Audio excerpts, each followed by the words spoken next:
अभी हमारा यहाँ पे जो है लगभग कैमरा का फिटिंग का काम लगभग पूरा हो चुका है। लगभग बॉक्स लग चुका है।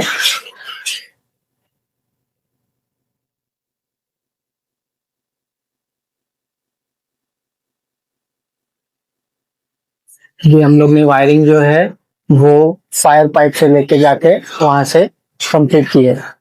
इसके बाद में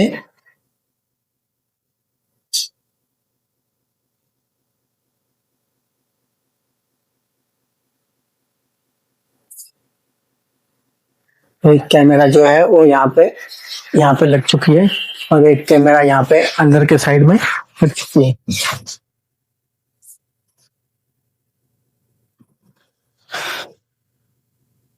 और जो वायरिंग हुई है वो ऊपर पाइप से लेके जाके वहां से लेके पे यहाँ पे एक कैमरा हमारी लग चुकी है।